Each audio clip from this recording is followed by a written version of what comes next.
Hello everyone, welcome to the channel. నేను మీ మానస. So ఈరోజు మనం పిల్లలకి పెద్దవాళ్ళకి ఎంతో ఇష్టమైన మ్యాకరోనీ పాస్తా ఎలా తయారు చేయాలో చూద్దాం. Simple and easy process. So దానికోసం ముందుగా ఆనియన్స్, టొమాటో, మిర్చి అండ్ క్యారెట్ కట్ చేసి పెట్టుకున్నాం. తర్వాత మ్యాకరోనీ పాస్తాని వేడి నీళ్ళలో వేసి 90% బాయిల్ అయ్యేంత వరకు ఉడికించుకోవాలి. దాని తర్వాత దానికి ఆయిల్ యాడ్ చేసి కొంచెం సాల్ట్ యాడ్ చేసి మనం ఇలా అన్నీ స్ప్రెడ్ చేసుకోవాలి. అప్పుడు ఒకదానికొకటి అతుక్కోకుండా అన్నీ సెపరేట్ అవుతాయి. దానికోసం మనం ఆయిల్ యాడ్ చేస్తాం. అన్నీ సెపరేట్ చేసి చల్లారేంత వరకు పక్కన పెట్టేసుకుందాం. దాని తర్వాత మనం ఒక కడాయి తీసుకొని స్టవ్ ఆన్ చేసుకొని దాంట్లో ఆయిల్ వేసుకుందాం. సో ఆయిల్ కొంచెం వేడయ్యాక జీలకర్ర యాడ్ చేద్దాం. అండ్ ఇక్కడ క్రష్డ్ గార్లిక్ తీసుకున్నాను నేను. మీరు వద్దు అనుకుంటే పొట్టు తీసి చిన్న చిన్న పీసెస్లా కట్ చేసుకొని కూడా వేసుకోవచ్చు. తర్వాత ఆనియన్స్, కట్ చేసిన ఆనియన్స్ తీసుకొని అవి బ్రౌన్ కలర్ అయ్యేంత వరకు ఫ్రై చేసుకుందాం. ఆనియన్స్ కొంచెం బాయిల్ అయ్యాక మనం ముందుగా కట్ చేసుకున్న మిర్చి యాడ్ చేసుకుందాం. సో ఆనియన్స్, మిర్చి తర్వాత క్యారెట్ యాడ్ చేసుకుందాం. సో ఇవన్నీ కాసేపు ఫ్రై చేద్దాం. తర్వాత టమాటో యాడ్ చేసుకుందాం.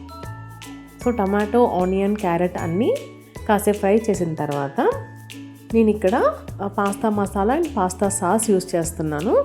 సో ఇవి రెండు పాస్తా మసాలా యాడ్ చేస్తున్నాను ఈ ఐటమ్స్కి. సో పాస్తా మసాలా కొంచెం సేపు ఫ్రై చేద్దాం.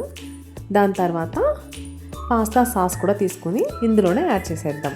అప్పుడు మసాలాలన్నీ దీనికి బాగా పట్టేస్తాయి, ఆనియన్స్ వాటికి. సో ఇవన్నీ యాడ్ చేశాక మనం కొంచెం వాటర్ యాడ్ చేద్దాం, ఎందుకంటే కొంచెం జ్యూసీగా ఉంటే మ్యాకరోనీకి బాగా పట్టేస్తుంది కదా, అందుకు. సో ఇవన్నీ బాయిల్ అయ్యాక మ్యాకరోనీ యాడ్ చేసుకుందాం. సో ఇప్పుడు చూడండి, మ్యాకరోనీ అంతా ఈవెన్గా అన్నీ సెపరేట్ అయ్యాయి. సో అలా చేశాక నెక్స్ట్ మనం ముందుగా చేసిన పేస్ట్ అంతా మ్యాకరోనీకి మంచిగా మిక్స్ అయ్యేలాక అంతా కలుపుకుందాం. సో ఇలా ఈజీగా మ్యాకరోనీ పాస్తా మనం చాలా తక్కువ టైంలో చాలా లెస్ ఇంగ్రీడియంట్స్తో హ్యాపీగా చేసుకోవచ్చు. పిల్లలు, పెద్దవాళ్ళు అందరూ హ్యాపీగా తినేస్తారు.